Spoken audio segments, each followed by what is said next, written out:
Assalamualaikum warahmatullahi wabarakatuh. Selamat siang dan salam sejahtera bagi seluruh anggota ID Cabang Surabaya dan seluruh dokter yang ada di Indonesia. Pada hari ini kita memasuki diskusi online mingguan ID Cabang Surabaya yang ke-15, di mana pada hari ini kita memiliki topik benda asing telinga, hidung, dan tenggorokan yang akan dibawakan oleh perhimpunan THT bedah kepala dan leher. Sebelum kita masuk ke acara webinar kali ini, kita akan mendengarkan kata sambutan dari Dr. Yongki Hendro Praitno, spesialis penyakit dalam, konsultan endokrin, metabolik, dan diabetes. Kami persilakan, dokter. Assalamualaikum warahmatullahi wabarakatuh. Terima kasih. Alhamdulillah di momen yang bahagia ini kita bisa kumpul semua untuk mendengarkan penjelasan mengenai dan sekaligus mengupdate ilmu kita. Kebetulan ini kita bisa kedatangan pakar-pakarnya begitu. Jadi monggo nanti bisa bertanya langsung kepada pakarnya sehingga penjelasan itu lebih bersifat klinis ya apa-apa yang kesulitan yang dihadapi di lapangan. Beliau-beliau ini adalah pakarnya dan seperti kita ketahui bersama bahwa Ketua ID Cabang Surabaya Dr. Prahmana itu punya ide gagasan mengenai dolan ini ya. Dolan ini diharapkan akan terus bergulir dengan topik yang berganti-ganti sehingga nanti hampir semua disiplin ilmu bisa mendapatkan tempat di sini untuk bisa menularkan ilmunya, menyebarkan ilmunya sehingga kita dapat selalu mengupdate ilmu yang kita perlukan dalam penanganan pasien-pasien kita. Terima kasih kepada pemateri Dr. Rizka Fatoni Perdana, dokter spesialis THT, dan Dr. Sofia Triarini yang sudah bersedia meluangkan waktunya untuk sharing ilmu dan berbagi pengalaman klinis untuk kita semua. Kepada ID Surabaya terima kasih untuk fasilitasi dan event ini demi kemajuan anggota ID semua. Saya berharap diskusinya nanti akan lebih gayeng sehingga dapat menampung semua aspirasi dan keinginan dari para anggota. Terima kasih, semoga acara berjalan dengan lancar. Salam hormat dari Ketua ID Surabaya, Dr. Prahmana yang mungkin berhalangan pada siang hari ini.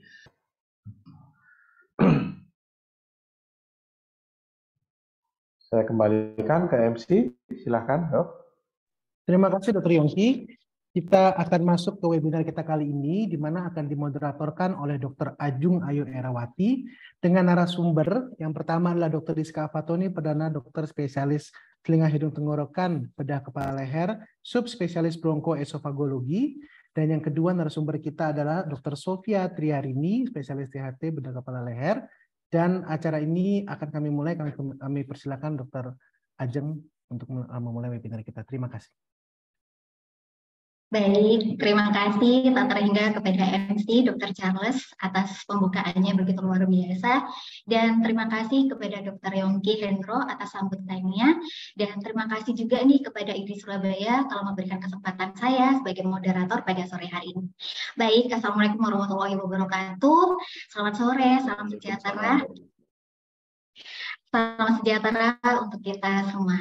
Selamat datang di acara Dolan seri 15, Senin 20 Februari 2023 dengan bertema Benda Asing di Telinga, Hidung, Tenggorokan. Bersama saya, Dr. Ajeng Ayu Erawati, selaku moderator pada sore hari ini. Dolan ini merupakan kerjasama antara Perhati KL dengan ID Surabaya yang dapat diikuti oleh peserta ID dari seluruh Indonesia. Baiklah, selanjutnya saya akan membacakan tata cara dolan pada hari ini. Yang pertama, peserta dapat 3 SKPID dengan mengikuti Zoom hingga akhir acara tanpa mengisi link absensi, jadi udah otomatis ya dok. Kemudian kedua, silahkan mengajukan pertanyaan, dimasukkan ke dalam chat box, atau bisa interaksi langsung nih dengan cara raise hand yang langsung mengajukan pertanyaan kepada narasumber. Kemudian yang ketiga, pertanyaan akan langsung dijawab oleh narasumber. Nah, khususnya nih untuk GP, dokter umum pada kasus benda asing atau istilahnya korpal ya, korpus alinium, sering kita jumpai, entah itu di IGD, entah di vaskes pertama, bahkan sekalipun dirawat inap, ya nggak sih? Nah, terkait dengan penanganannya kasus korpal, apakah tergantung dari lokasi pasien saat datang, atau bila GP di luar fasilitas nih yang tidak memadai, misalnya alat-alatnya, bagaimana sih penanganannya secara komprehensif? Nah, sudah hadir secara virtual di layar Zoom 2 narasumber kita yang begitu spesial dan pastinya berpengalaman di bidangnya. Sebelumnya izinkan saya mengucapkan selamat datang dan selamat bergabung kepada narasumber yang pertama, Dr. Rizka Fatoni Perdana, spesialis telinga hidung tenggorok bedah kepala leher, subspesialis bronkoesofagologi konsultan, selaku Ketua Divisi Bronkoesofagologi Departemen THT Bedah KL FK UNER, RSUD Dr. Sutomo Surabaya. Halo dok, Assalamualaikum Dr. Rizka. Waalaikumsalam. Baik. Ya, Dr. Aceh. Semangat ya dok. Insya Allah, siap. Oke, baik. Selanjutnya ini narasumber yang kedua, selamat datang dan selamat bergabung, Dr. Sofia Triarini, spesialis telinga hidung tenggorok bedah kepala leher, selaku staf divisi neurootologi Departemen THT Bedah KL FK UNER, RSUD Dr. Sutomo Surabaya. Selamat datang. Assalamualaikum Dr. Sofia. Waalaikumsalam Dr. Ajeng. Terima kasih. Baik. Nah, tidak perlu lama-lama lagi nih, kita akan mendengarkan yang pertama, mari Dr. Rizka, waktu kami persilakan. Monggo dok. Baik, nanti akan dipresentasikan sedikit aja beberapa slide oleh Dr. Sofia, nanti saya nyusul setelah itu ya dok. Silakan Dr. Sofia. Assalamualaikum warahmatullahi wabarakatuh. Terima kasih kepada moderator Dr. Ajeng, kepada MC Dr. Charles dan Dr. Yongki serta ID Surabaya atas kesempatan yang diberikan kepada kami. Dalam diskusi online sore hari ini kita akan membahas tentang benda asing di bidang THT-KL. Sebelum diskusi dimulai, izin saya sampaikan sedikit materi. Apakah sudah tampak di layar, dokter? Sudah dokter. Baik. Terima kasih juga kepada rekan-rekan sejawat yang sudah meluangkan waktunya pada diskusi sore hari ini. Mudah-mudahan dapat bermanfaat, terutama untuk diagnosis dan tata laksana benda asing di bidang THT-KL, utamanya untuk sejawat di vaskes tingkat pertama mungkin ya dok. Sebagai pendahuluan, sebagaimana kita ketahui, benda asing telinga hidung tenggorok biasa ditemui di poliklinik atau unit gawat darurat vaskes tingkat pertama. Banyak ditemukan terutama pada pasien anak-anak atau pasien dengan keterbelakangan mental. Ini adalah sekilas anatomi dari telinga, hidung, dan tenggorok yang penting kita ketahui terkait penata laksanaan benda asing di bidang THT-KL. Yang pertama adalah anatomi telinga. Secara anatomi telinga dibagi 3 bagian, yaitu telinga luar, telinga tengah, dan telinga dalam. Telinga luar terdiri dari auricula atau daun telinga serta liang telinga atau kanalis acousticus externus. Liang telinga manusia normal memiliki panjang sekitar 2,5 sampai 3 cm dan terdiri atas pars cartilaginous yang terletak sepertiga lateral dan 2/3 medial adalah pars osseus. Batas antara pars cartilaginous dan pars osseus ini kita sebut sebagai isthmus karena daerah ini adalah merupakan daerah yang paling sempit dari KAE. Nah, sebagian besar benda asing telinga akan tertahan di bagian isthmus ini. Jadi inilah pentingnya kita tahu anatomi dari KAE. Kemudian yang kedua adalah anatomi kafum nasi. di sini tampak bahwa ada konka inferior atau inferior turbinate, kemudian middle turbinate dan superior turbinate. Benda asing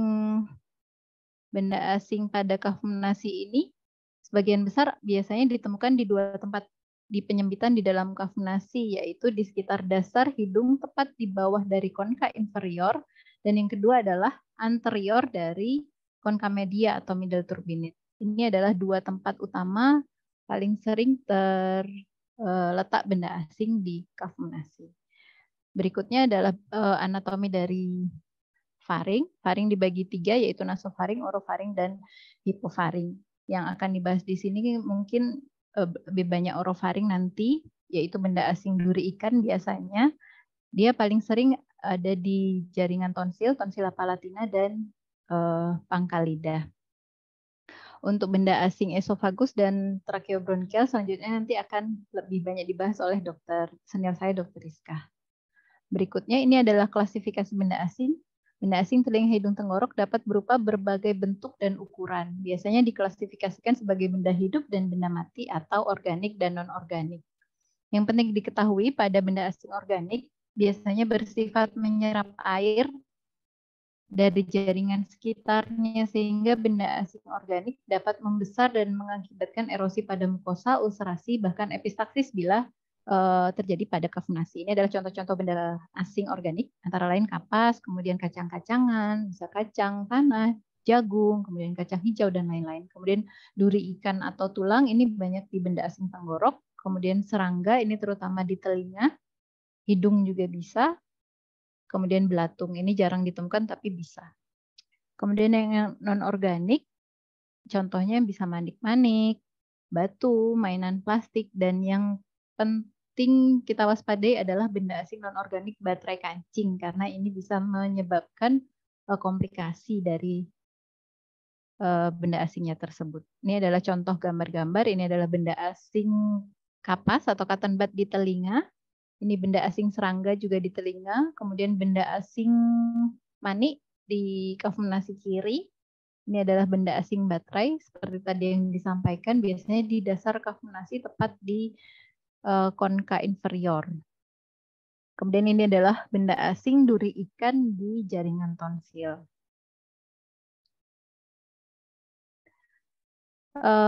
Berikutnya adalah penata laksanaan. Secara prinsip sama dengan penata laksanaan kasus lain, yaitu didahului anamnesis, pemeriksaan fisik, dan pemeriksaan tambahan apabila diperlukan. Satu hal yang penting dilakukan pada pemeriksaan fisik dan tata laksana kasus benda asing THT, terutama adalah pada pasien anak-anak, adalah memfiksasi pasien. Ini adalah gambar contoh fiksasi pada anak. Jadi anak dipangku oleh orang tua dengan tubuh menghadap ke depan. Salah satu lengan orang tua merangkul, lengan yang kiri ya.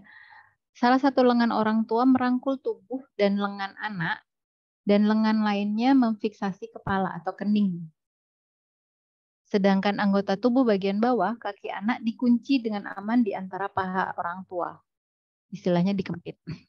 Apabila fiksasi dengan dipangku juga tidak efektif, bisa dilakukan dengan pembiusan atau dengan GA.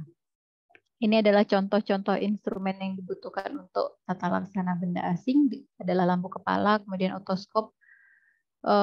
Ini adalah laryngoskop direct. Apabila benda asing di tenggorok atau di laring. Pemeriksaan tambahan pada benda asing THTKL jarang dibutuhkan. Biasanya dibutuhkan untuk mengkonfirmasi kasus yang benda asingnya sulit ditemukan atau tidak tampak, dan memang harus benda asingnya berupa radio opak. Tata laksananya adalah apabila ada benda asing wajib dilakukan ekstraksi. Ini kita bahas satu-satu. Yang pertama adalah benda asing telinga. Dr. Umumnya Sofia, tanpa, betul? Siap? Ya, mohon maaf dokter, untuk slide-nya cukup 3 aja dokter, karena nanti lebih banyak diskusinya begitu dokter. Oh siap, ya, boleh. Ya, untuk slide-nya Dokter Rizka aja, boleh? Ya, Saya silakan tampilkan. Dokter Rizka. Oh iya. Monggo Dokter Rizka. Ya, terima kasih Dr. Sofia mendahului. Terima kasih Dr. Ajeng sebagai moderator. Terima kasih Dr. Charles dan Dr. Yongki ya, mewakili Ketua ID Surabaya. Baik, kalau tadi Dr. Sofia itu memaparkan benda asing di telinga, hidung, tenggorok. Maka kalau benda asing itu turun, ya, maka nanti tentu akan ada dua pilihan ya. Satu, dia masuk ke jalan nafas. Yang kedua adalah masuk ke jalan makan atau esofagus. Tentu nanti ada beberapa hal yang menyebabkan benda asing itu bisa berhenti di esofagus. Karena esofagus itu tidak buntu ya. Jadi dia bisa turun sampai gaster dan seterusnya bisa sampai keluar. Tapi apabila dia ukurannya terlalu besar, maka nanti suatu saat dia harus berhenti di esofagus dan itu yang disebut dengan benda asing. Ya. Pada umumnya benda asing itu akan berhenti di sedikit di bawah pintu ya. Jadi esofagus punya pintu atas, punya pintu bawah. Maka biasanya dia berhenti di bawah pintu, sedikit di bawah pintu atas. Kalau di melakukan pemeriksaan penunjang itu kita sebut dengan esofagus yang bagian servikal. Seperti pada koin, diameternya dia melebihi diameter dari esofagus, maka dia pasti akan apabila benda asingnya non radioopak atau radiolucent, maka kita bisa pakai imaging yang dengan soft tissue teknik ya, maka akan terlihat seperti yang pojok kanan bawah itu agak penebalan di posterior. Walaupun ini sifatnya penunjang. Hanya dengan anamnesis ya, apabila walaupun benda asingnya itu radiolucent ya, ada kecurigaan memang benda asing dengan sedikit ditambah dengan keluhan obstruksi jalan makan, maka kita bisa melakukan suatu tindakan endoskopi eksplorasi. Apabila ada bendanya nanti sekaligus akan diambil. Ya, sedangkan yang pilihan kedua apabila benda asing itu nanti masuk ke jalan nafas atau laring, trakea, dan bronkus ya. Jadi mulai dari laring, trakea, bronkus. Tentu yang menjadi perhatian apabila di laring dan trakea karena di situ jalannya cuma satu. Ya. Sehingga apabila ada benda asing yang ukurannya hampir menutupi atau obstruksi dari jalan nafas tersebut, maka seringkali menyebabkan obstruksi jalan nafas, baik parsial maupun total. Nanti benda asing itu apabila ukurannya slim, ya, kecil, tipis, maka dia akan melewati trakea dan nanti dia akan masuk ke salah satu cabang dari bronkus, bisa kiri atau kanan. Sebagian besar tentu akan belok ke sebelah kanan ya. Dan beberapa hal nanti ada yang di sebelah kiri. Yang perlu diingat di sini bahwa sistem trakeobronkial ini buntu, jadi benda asing ini tidak akan pernah bisa turun, sehingga mau nggak mau harus siap. Yang sering kita dapatkan rujukan itu apabila benda asing di sistem trakeobronkial, mungkin ya entah dokter umum di UGD rumah sakit tersebut rujukan atau perawat ya, mungkin difoto kemudian besok kembali lah. Ini yang mungkin kurang pas ya. Beda tentang apabila benda asingnya di esofagus, apabila turun maka nanti bisa keluar lewat feses. Tapi kalau sistem trakeobronkial tentu dia harus stuck di situ. Kedua benda asing ini nanti akan kalau di THT itu menggunakan endoskopi rigid. Mungkin kombinasi dengan fleksibel kalau dirasa benda asingnya terlalu dalam. Mungkin itu dari saya, Dr. Ajeng, sebagai pengantar nanti akan kita diskusikan lebih mendalam di sesi berikutnya. Baik, terima kasih kepada Dr. Rizka dan Dr. Sofia atas pemaparannya. Baiklah, seluruh peserta silakan bila ada pertanyaan langsung saja bertanya. Kami buka untuk sesi pertanyaannya. Apakah sudah ada? Saya lihat dulu. Oke, sudah ada. Oh, banyak banget nih dok. Saya Ajeng izin bacakan ya dok dari Dr. Hussein Naseri. Izin bertanya. Masyarakat kalau ada binatang kecil masuk di telinga terus diberi minyak, apa diperbolehkan? Terima kasih. Ini mungkin dari Dr. Sofia terlebih dahulu ya. Silakan dok. Baik, terima kasih Dr. Ajeng. Untuk Dr. Hussein, jadi betul apabila benda asing binatang kecil itu masih hidup memang wajib dimatikan terlebih dahulu. Nah, mematikannya itu bisa dengan kalau kita di tempat praktek bisa dengan lidocain 2%. Tapi mungkin di vaskes pertama agak sulit ya menemukan, atau bisa silokain spray juga. Tapi mungkin di vaskes pertama agak kesulitan menemukan cairan itu. Bisa, boleh menggunakan, dikatakan boleh menggunakan mineral oil atau minyak organik. Tapi tentu saja yang masih bersih ya. Contohnya misalnya minyak goreng yang belum dipakai itu boleh. Atau baby oil juga boleh. Olive oil, castor oil. Kalau di jurnal-jurnal itu memang untuk membunuh serangga boleh dengan minyak-minyak organik. Seperti itu, Dok. Setelah binatangnya mati baru kita lakukan ekstraksi. Gitu, Dokter Ajeng. Oke, baik dokter. Terima kasih.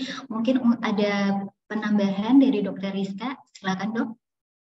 Ya, prinsipnya yang dianjurkan itu cairan yang kental ya, karena membunuh lebih cepat.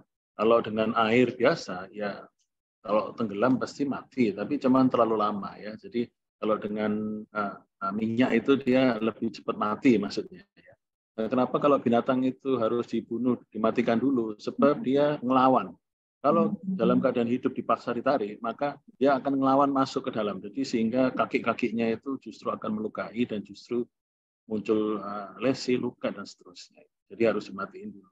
Setelah dimatiin tentu kita ambilnya lebih tenang ya. Oke, baik dokter, terima kasih. Mungkin ada untuk waktunya dokter, estimasi waktunya misalnya untuk diberikan minyak organik itu berapa lama mungkin? Baru diambil ekstraksi maksudnya, Dok?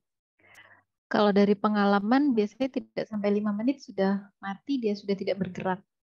Ya memang harus dilihat dulu, kalau sudah tidak bergerak baru mati, dia baru bisa diekstraksi. Biasanya kalau dengan silokain atau lidokain kurang dari 5 menit bisa, tapi dikatakan di jurnal-jurnal dengan minyak yang kental juga bisa tidak sampai 5 menit. Baik dokter, terima kasih.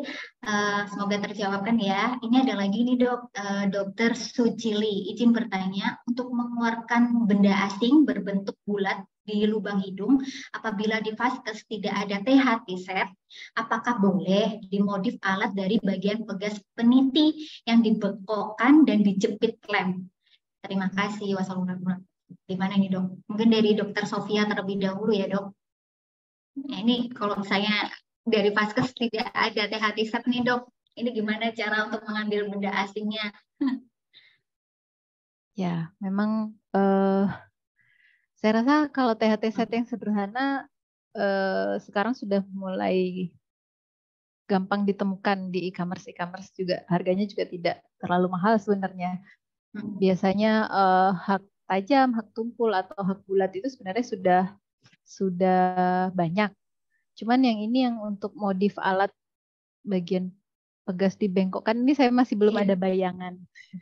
Intinya kalau alatnya itu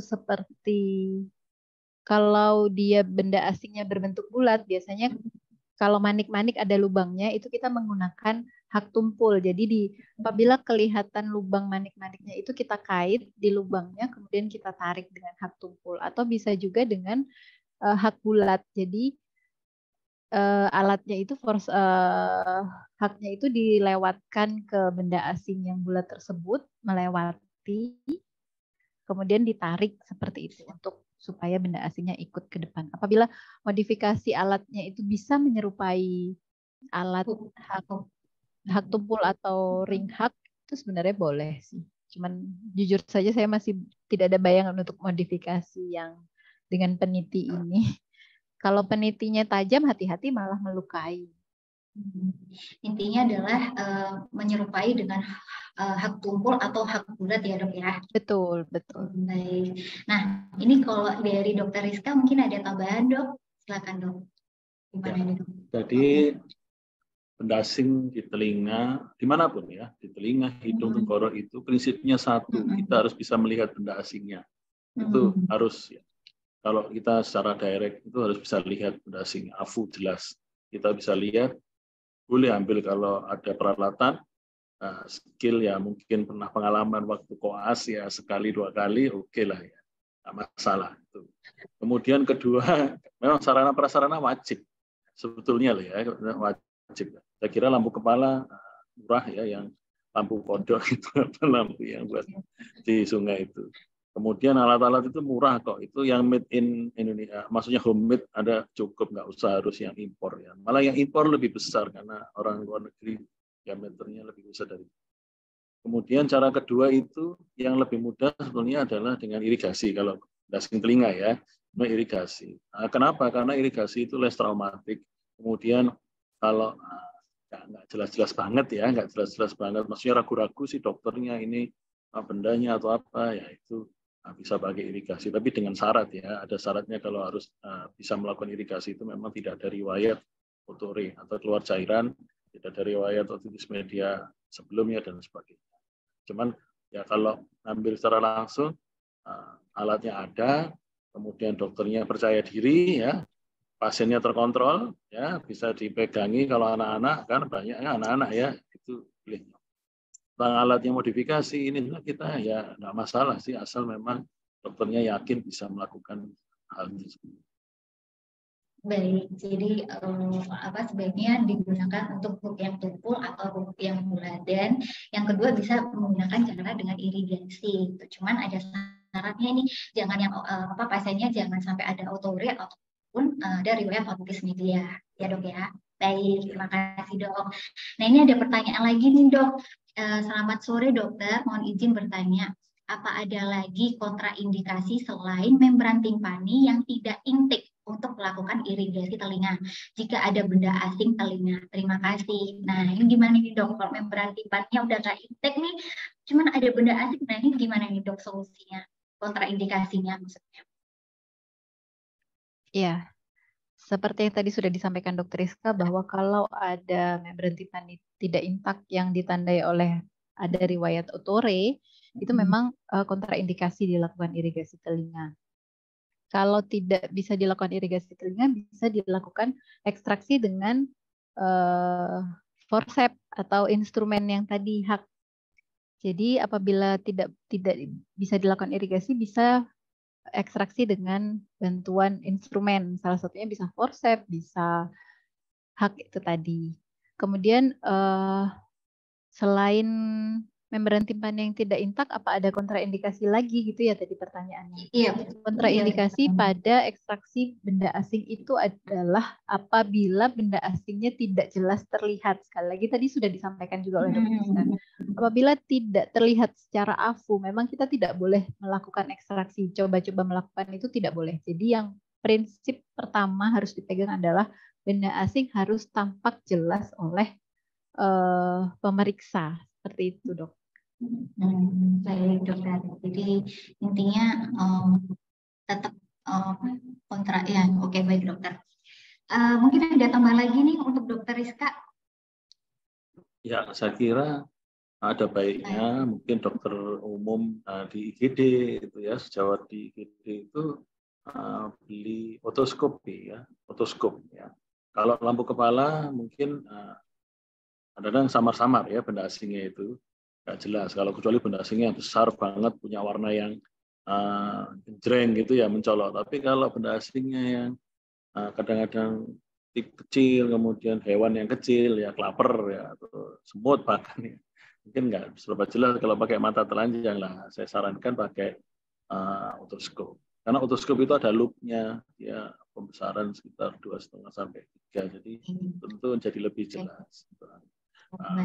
Termasuk untuk mengambilnya, kira-kira kalau ada manik-manik nih, ini alat saya bisa nyongkel enggak gitu, jangan malah kita malah mendorong asingnya kan begitu.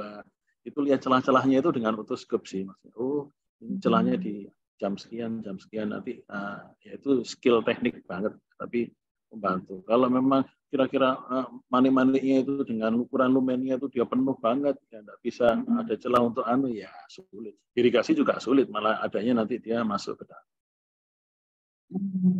Baik, jadi tergantung dari ukuran yang benda asing itu berapa ya dok ya, gitu. Oke, baik dokter. Ini ada lagi nih dok dari dokter Hans Arya Satyana. Selamat sore dok, izin bertanya. Yang pertama, masalah penanganan benda asing selama ini adalah kurangnya atau tidak adanya alat yang memadai di FKTP dan bahkan di beberapa rumah sakit. Sambil menunggu pengajuan, apakah akhirnya kita hanya bisa merujuk ke praktek dokter THT atau dicoba dengan alat yang ada? Nah, ini gimana dok?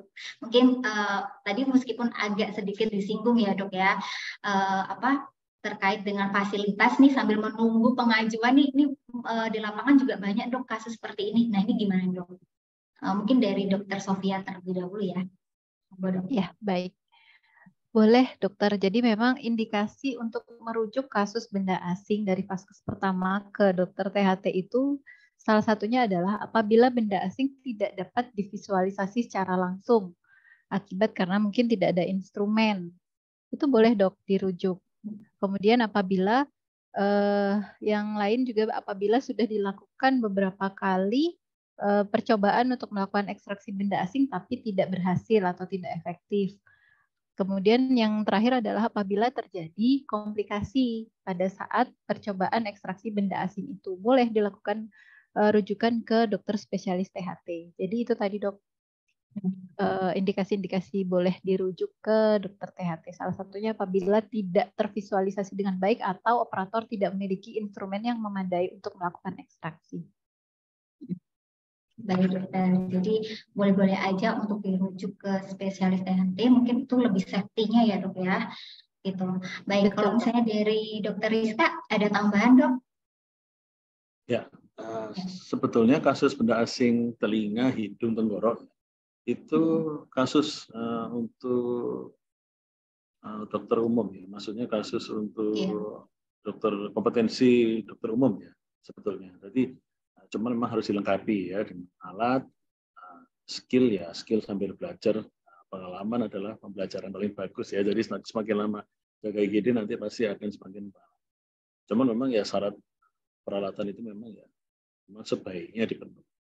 Apabila tidak dipenuhi ya mungkin asal percaya diri ya, percaya diri dalam arti kira-kira saya bisa mengambil nggak apa-apa sih.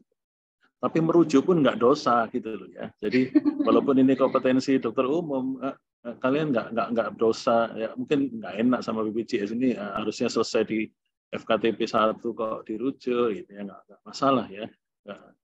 Kan sumpah dokter itu juga kita harus utamakan keselamatan penderita ya. Jadi kalau memang nggak mampu silakan dirujuk. Saya sekaligus yang nomor 2 ya dok ya. Iya dok. Nah ini juga benda asing. Ya.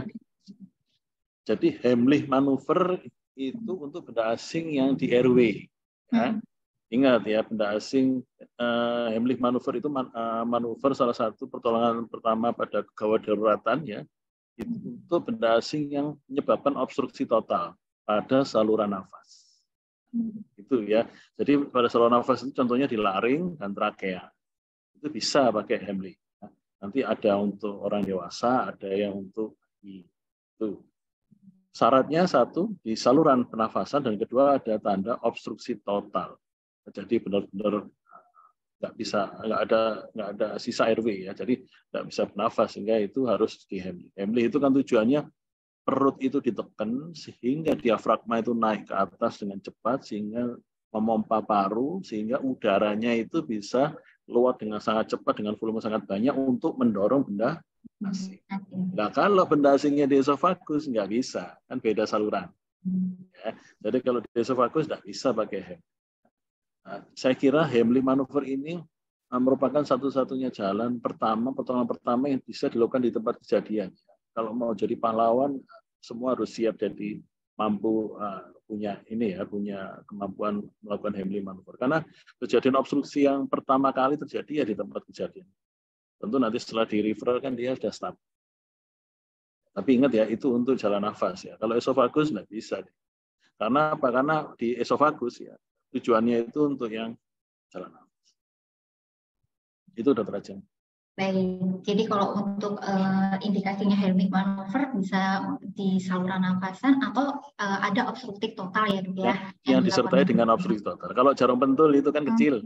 Kan Iya, sering banget tuh, iya. lokasinya Iya, udah di trakea atau banget. bronkus ya nggak bisa. Iya. Oke. Baik dokter, terima kasih dokter. Nah ini ada lagi nih dok dari dokter Megawati Wijaya. Izin tanya dok, jika ketulangan karena tulang ikan bagaimana dok? Jika kemasuk itu ya, oh ini bila korpalnya itu karena tulang ikan. Kemudian yang kedua, jika kemasukan kapas cotton bud di telinga, bagaimana cara pengambilannya? Nah ini gimana? Silakan dokter. Mungkin dari dokter Sofia dulu ya. Baik. Memang benda asing tenggorok yang paling banyak ditemui adalah pada dewasa, yaitu tulang ikan. Paling sering di dua tempat. Yang pertama di jaringan tonsil palatina, atau di pangkal lidah. Itu yang dua yang paling sering tempatnya. Jadi memang harus dilihat dok, dipastikan durinya itu nancapnya di mana. Biasanya pasien akan menunjuk, kalau memang ada duri, pasien akan menunjuk di satu titik yang terasa nyeri, terutama bila saat menelan. Kalau misalnya dia menunjuk di kanan atau di kiri, baru kita pastikan tonsil. Dilihat pertama adalah tonsilnya. Apabila tampak ada benda asing, dilakukan ekstraksi, biasanya dengan forceps, atau mungkin di vaskes ada pinset, biasanya juga bisa. Jadi pakai tong spatel, ditekan lidahnya, kemudian diambil durinya. Apabila tampak, diambil dengan forceps atau pinset. Kalau durinya itu di tonsil biasanya lebih mudah.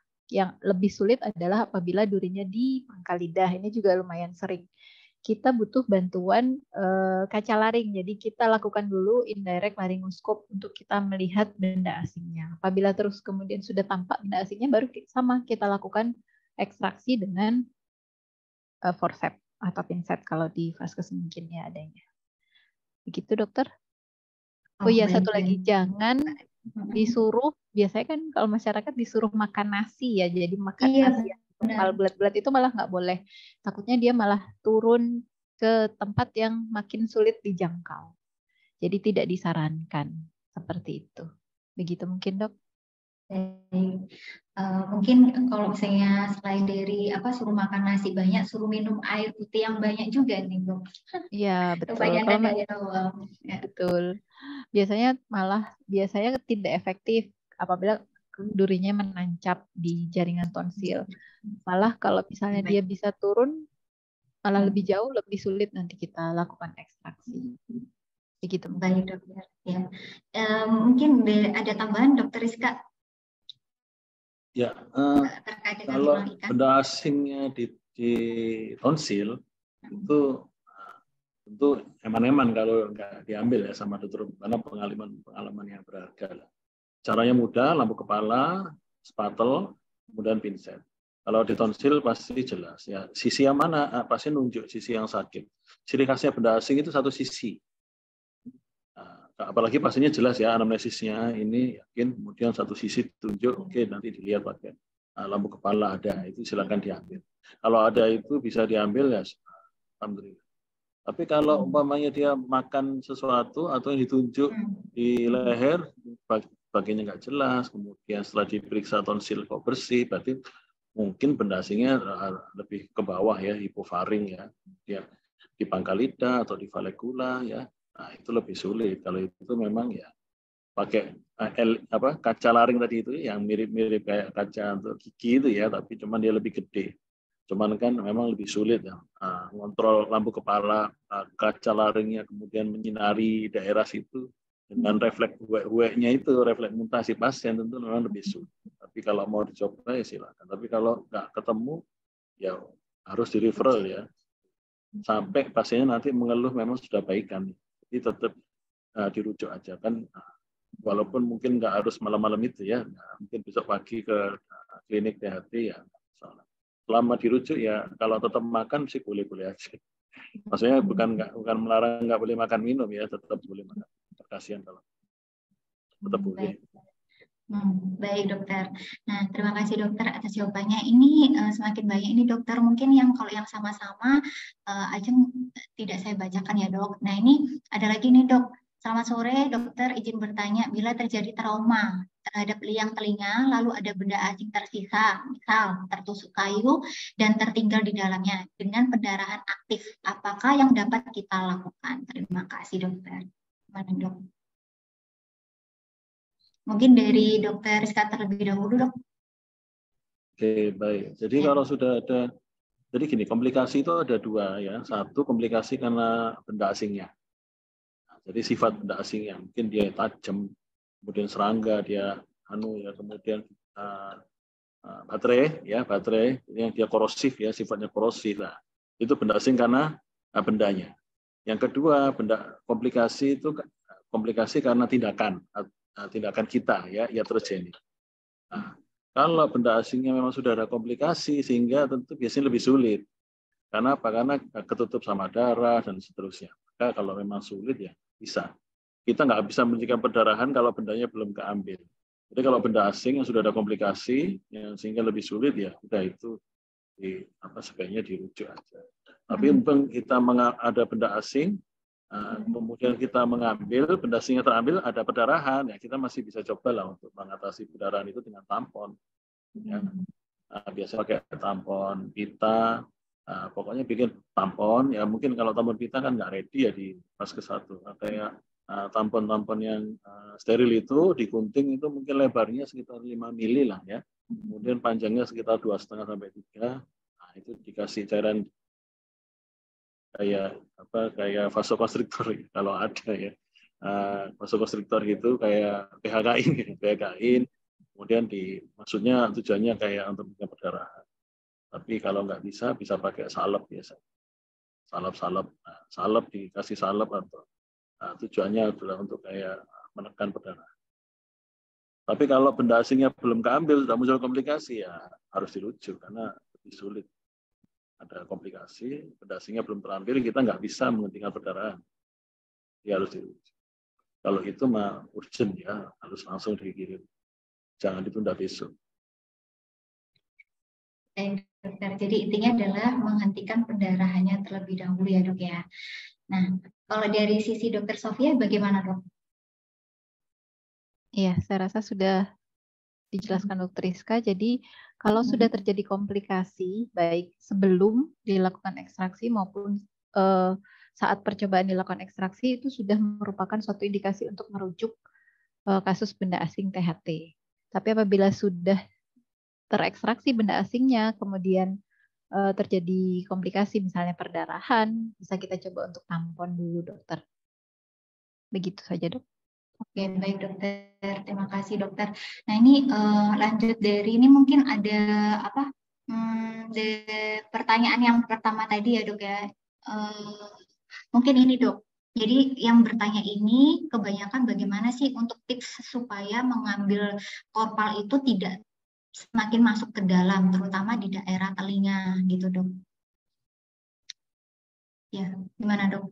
Ya, saya ya.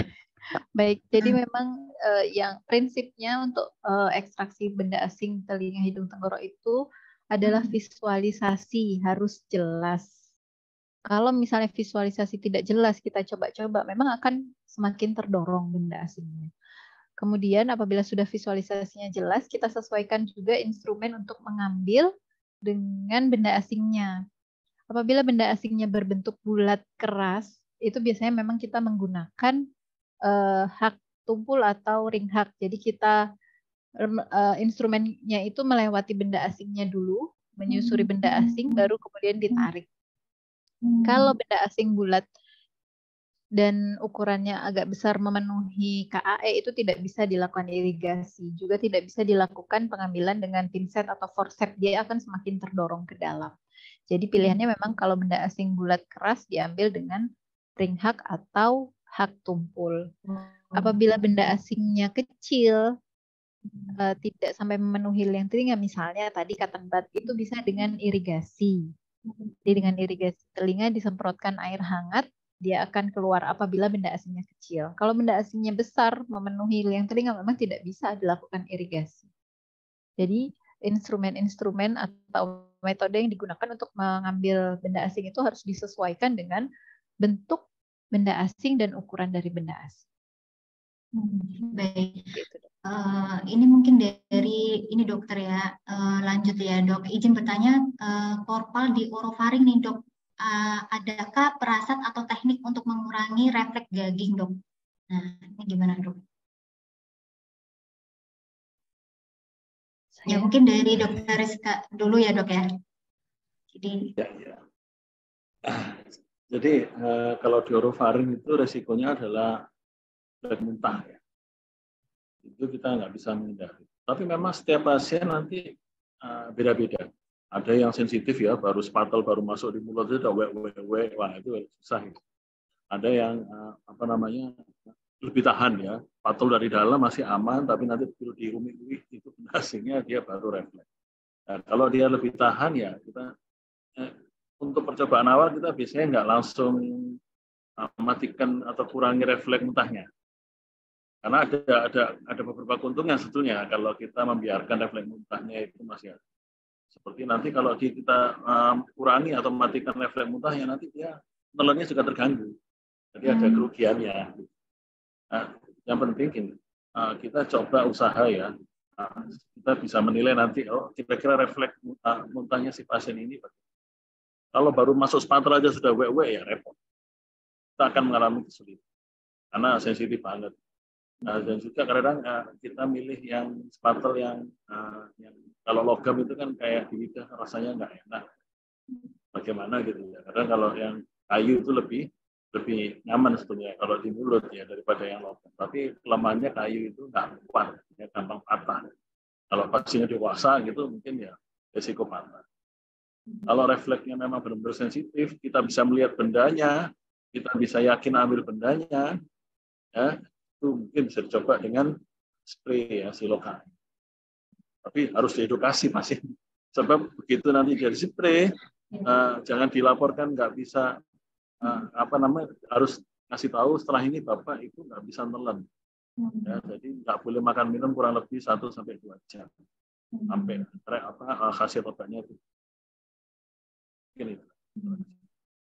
Baik, jadi justru ini ya dok ya, malah dia tidak bisa menelan. Nah, berarti nutrisi untuk makanannya gimana dok? Untuk solusinya lebih lanjutnya kalau misalnya kita KIE ke pasien itu? Ya kan dia temporer aja, mungkin 1-2 jam dia bakal hilang. Efek obatnya nggak panjang, 1-2 jam. Yang penting tapi harus diedukasi, karena biar nanti kaget duduk nggak usah nelen ini, kan dia malah takut kan. Kasih tahu ya, jangan dipaksa untuk telan selama masih ada efek obatnya, nanti malah kesedar aspirasi. Begitu ya. Baik, kalau dari Dokter Sofia mungkin ada tambahan dok? Saya sama aja dok. Jadi memang kalau refleks muntahnya memang tinggi, sensitif banget, memang bisa kita lakukan penyemprotan. Biasanya dengan silokain spray, tapi diedukasi sejam. Kurang lebih 1 jam tidak boleh makan minum dulu supaya tidak tersedak. Tapi ada juga beberapa orang yang tidak terlalu sensitif itu bisa langsung diambil. Jadi memang harus disesuaikan dengan pasiennya. Begitu mungkin dok. Baik dokter, terima kasih dokter. Ini mungkin ada satu pertanyaan dan ini pertanyaan yang terakhir ya dok. Dan ini banyak banget yang bertanya. Selamat sore dokter, mohon izin bertanya bagaimana pertolongan pertama apabila kita mendapatkan pasien yang benda asing yang korosif. Nah, terutama ini untuk benda asing berupa baterai ini dok. Nah, terima kasih banyak dok sebelumnya. Bagaimana dok? Silakan dok. Mungkin dari dokter Rizka terlebih dahulu dok. Jadi kalau benda asing korosif, dalam hal ini baterai kancing. Nah, yang bikin korosif itu apabila dia leakage, bocor isinya itu, sehingga dia korosif terhadap mukosa. Kita sudah sepakat bahwa benda asing baterai itu situ, mau dimanapun posisinya. Ya. Karena kalau situ itu kurang lebih 4 jam harus segera ditangani. Nah, dimanapun, entah di telinga, di hidung, apalagi nanti kalau di esofagus. Jadi segera. Kalau memang dianggap kesulitan baterai kancing, dia nyelip di antara, kan masuknya biasanya lewat hidung dulu nih, ya. Nah, dia keselip di antara meatus inferior ya, konka, yang tonjolan itu konka, karena ada celahnya itu di situ. atau ya diselip antara septum dengan korkanya, itu kira-kira sulit karena apa, kecil ya. Ambil anak kecil lagi kan, mesti mungkin fiksasinya nggak bagus, kemudian nanti resiko traumatik pada rongga hidung kan, epistaksis kan, komplikasi, jadi lebih sulit. Saran saya sih referral. Kecuali kalau lokasinya di anterior banget nih, udah kelihatan pakai di gini aja udah kelihatan, mungkin tapi kalau nanti kalau sudah UDIM umat sejawat sekalian dokter umumnya pengambil nggak berhasil, kemudian komplikasinya muncul, UDIM aja lah ya, UDIM nggak, apalagi sampai epistaksis, nanti begitu di referral yang 5 referral juga sulit juga. Jadi apalagi ini time dependent ya, kita butuh kejaran dengan waktu. Karena kalau enggak gitu nanti nekrosisnya sampai tulangnya nekrosis, bisa bolong ya, tulang kartilagus itu. Jadi memang butuh waktu segera. Nah, itu kalau memang dirasa sulit mending referral karena high risk risikonya juga. Itu sih kalau pendapat saya. Baik, kalau dari Dokter Sofia dok, mungkin ada tambahan? Betul dok. Ya, jadi memang benda asing baterai kancing itu salah satu yang harus kita waspadai karena sifat korosifnya itu bisa menyebabkan komplikasi. Caranya adalah diekstraksi segera. Memang kalau misalnya tampak dan kelihatannya mudah bisa dicoba dilakukan. Tapi kalau dari awal sudah terjadi komplikasi, misalnya edem, terjepit, sulit, visualisasinya juga sulit, mendingan tidak usah dicoba, tapi langsung segera dirujuk untuk ekstraksi segera. Baik di telinga, baik di hidung, pokoknya benda asing kancing itu memang benda asing yang cito untuk segera diekstraksi. Baik, jadi emang benar harus segera diekstraksi. Nah, dok, ini mungkin satu aja ya dok ya. Ini dari Dr. Muhammad Zainul Prasetyawan. Ini mohon izin bertanya dok, untuk benda asing di esofagus, di mana ada pemeriksaan radiologi yang tidak terlihat atau radiolunsen. Apakah ada teknik agar benda asingnya bisa terlihat dokter? Nah, ini mungkin pertanyaan tentang pemeriksaan penunjang dok. Bagaimana ini dok? Mungkin dari Dokter Rizka ya dok. Ya. Kalau benda asingnya radio opak, ya enak, mudah, langsung foto, langsung foto aja dulu. Ya, maksudnya itu sudah salah satu cara menegakkan diagnosis, ya, cukup. Pasti kelihatan radio opak. Nah, yang jadi masalah kalau radiolucent. Ya. Kalau radiolucent, sebetulnya contohnya kalau daging, ya. Pasien ceritanya daging, nggak usah dipaksa foto. Ya. Pasien datang, so nggak bisa makan minum setelah ketelan daging. Ya suruh minum, ada namanya tes minum ya, untuk dokter umum itu bisa kerjakan. Begitu disuruh minum, teguk, nanti berapa saat dia muntah. Menunjukkan bahwa ada obstruksi total. Maka itu langsung referral. Nggak usah difoto. Foto polos ya maksudnya, nggak perlu. Kenapa? Karena nanti malah nggak ada manfaatnya. Kalau dia asingnya radiolucent nggak ada manfaat. Kemudian kalau dia memang ragu-ragu gini, telan kayak bendanya tulang ayam, nyantol di sini, tapi masih bisa makan minum. Tulang ayam di foto rongsen nggak kelihatan juga, tapi bisa makan minum. Ragu-ragu nih kan dokternya ini masih ada apa enggak? Ya kalau memang ragu-ragu itu ya biasanya sih lebih aman dirujuk. Tapi ya sifatnya jadi lebih kalau nggak ada obstruksi itu mungkin ya enggak urgent lah, enggak situ ya, enggak harus malam itu ya, besok referral atau kalau masih ada keluhan itu masih bisa. Tapi syaratnya enggak ada obstruksi, tanda-tanda obstruksi. Karena kalau ada tanda obstruksi kan itu klasifikasinya case-nya jadi lebih tinggi. Jadi kalau daging sebetulnya bisa, kalau di rumah sakit pendidikan yang memang atau rumah sakit yang tersedia alat untuk mengerjakan endoskopinya itu, kita bisa foto polos, cervical, lateral, soft tissue. Nanti kan harusnya gambaran trakea, yang kelihatan kan pasti trakea, hitam. Karena dia udara. Di belakang trakea itu harusnya adalah cervical, tulang cervical atau corpus vertebrae yang cervical. Harusnya trakea itu berhimpit sama corpus. Kalau ada benda asing, ada yang ganjel, berarti akan nonjol. Jadi ada jarak antara corpus vertebrae-nya itu dengan trakea. Nah, itu yang disangka suatu benda asing. Tapi kalau buat dokter untuk di vaskes 1 kayaknya nggak usah maksa sampai foto. Kalau zaman dulu kita mengenal dengan foto kontras ya, barium kapas. Jadi kapas dikasih kontras, kemudian kapasnya ditelen. Nah, nanti kapasnya nyantol di bendanya. Sehingga ketika difoto pendaran kontrasnya kelihatan. Nah, berarti ada benda. Tapi saya kira itu sekarang sudah nggak terlalu ya, nggak recommended. Kalau zaman dulu sih ada, tapi sekarang nggak recommended karena bikin kotor esofagus itu. Kalau di foto itu nanti menyulitkan waktu ekstraksi dasinya juga jadi lebih sulit. Saya kira itu tadi. Baik dokter. Jadi sebaiknya bisa juga secara manual ya dok ya, dengan tes minum apabila dia muntah. Nah di situ berarti ada obstruksinya gitu ya dok ya. Ya, jadi dasing itu satu anamnesis saja. Dari anamnesis sudah khas ya. Oh ini benar ketelan, ini ada obstruksi total. Itu udah rujuk aja udah cukup. Sudah benar lah. Itu untuk suspek itu sudah benar. Baik dokter. Nah kalau dari dokter Sofia dok, mungkin ada tambahan? Ya, jadi setuju sekali memang untuk diagnosis benda asing THTKL itu sebenarnya cukup dari anamnesis. Ada riwayat kemasukan benda asing atau tertelan atau terini, itu sudah cukup.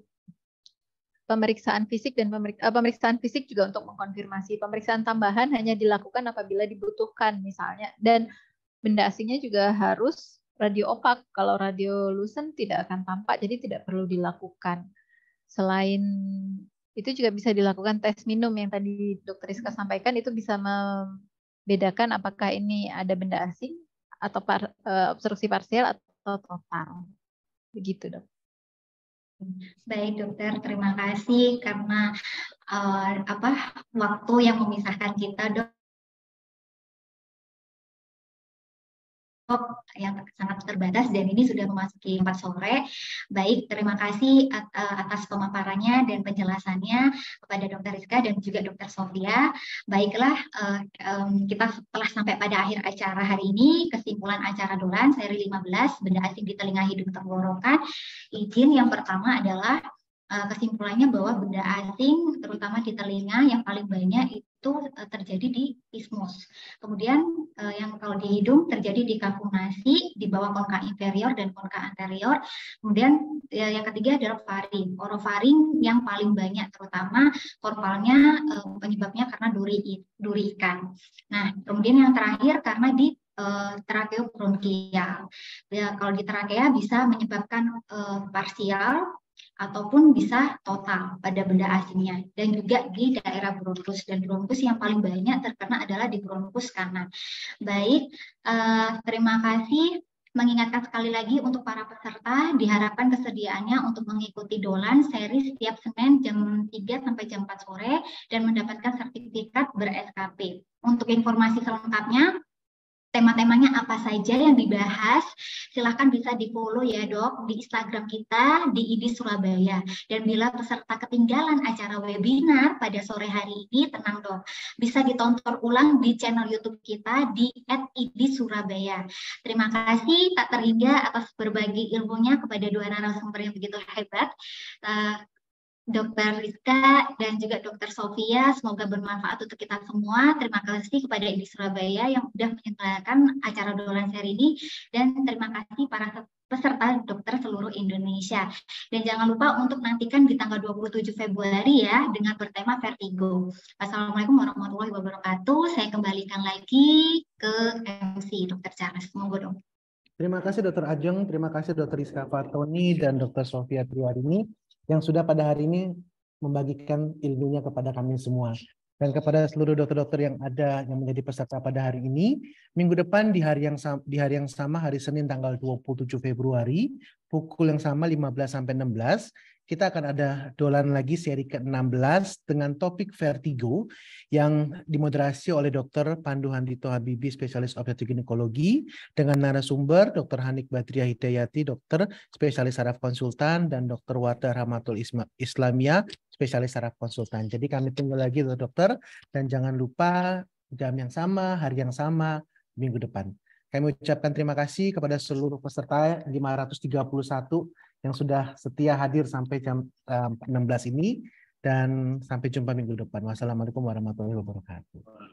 Waalaikumsalam warahmatullahi wabarakatuh. Terima kasih, Dok.